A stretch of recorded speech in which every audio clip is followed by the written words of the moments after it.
হরে কৃষ্ণ রাধে কৃষ্ণ বন্ধুরা, আমি হলাম সুরজিৎ আর তোমরা দেখছো ফাদার অ্যান্ড সন্স ওয়ার্কশপ।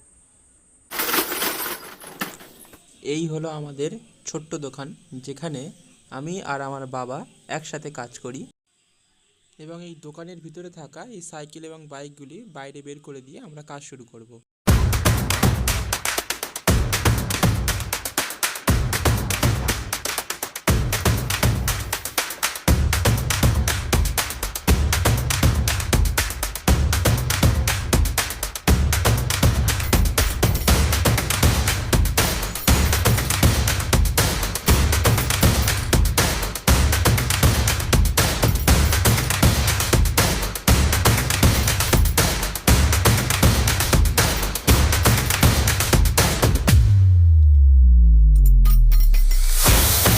তো আশা করছি তোমরা বুঝতে পেরে গেছো যে আমাদের দোকানে কি কাজ হয় মূলত।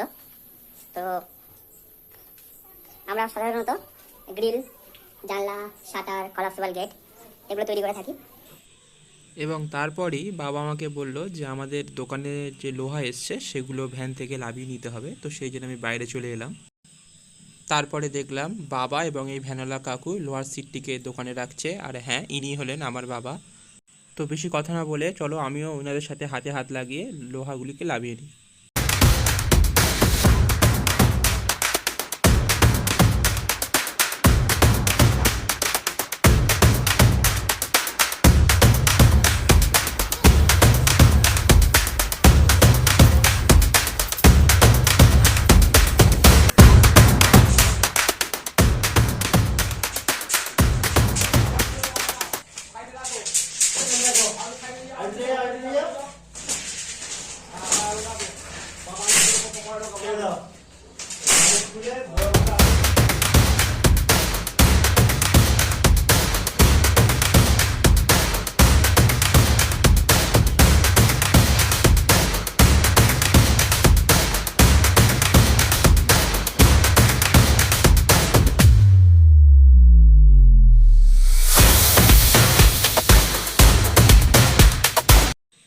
তো অবশেষে আমাদের লোহাগুলি, দোকানে যে লোহাগুলো ভ্যানে থেকে লাগালাম এতক্ষণ, সেগুলো লাগানোর পর দেখতে এমনটা লাগছে। তো এগুলো অনেক লোহাগুলো অনেক বড়ো এসছে, তো সেই জন্য আমরা এইভাবে রেখেছি।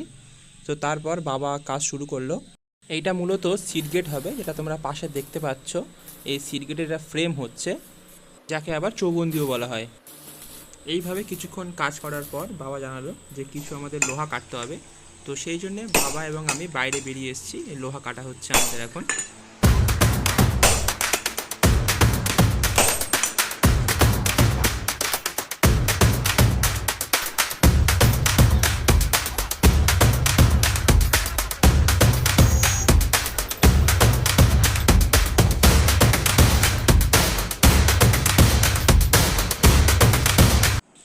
তো যেই লোহাগুলো কাটা হলো সেই লোহাগুলো নিয়ে বাবা গেটের পরবর্তী যে কাজটি সেই কাজটা করছে, এবং এটা হয়ে গেলে এর উপরে লোহার যে সিটটি সেটা মারা হবে।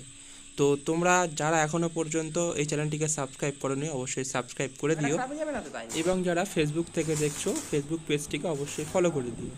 আর এই রকম ভিডিও দেখতে হলে আমাদের পাশে থেকো। তো এইভাবে কাজ করতে আমাদের সময় হয়ে গেল শেষ। তারপরে আমরা আবার সাইকেল এবং বাইকগুলি দোকানে ঢুকিয়ে দিয়ে বাবার দোকানটা ঝাড় দিয়ে জল ছড়া দিয়ে আমি লাইট লিভিয়ে দিয়ে আজকের মতন দোকান বন্ধ। আজকের জন্য এতটুকুই। দেখা হচ্ছে পরের ভিডিওতে। ততক্ষণ সবাই ভালো থেকো, সুস্থ থেকো এবং নিজের শরীরের প্রতি খেয়াল রাখো। সবশেষে জয় হিন্দ, বন্দে মাতারাম।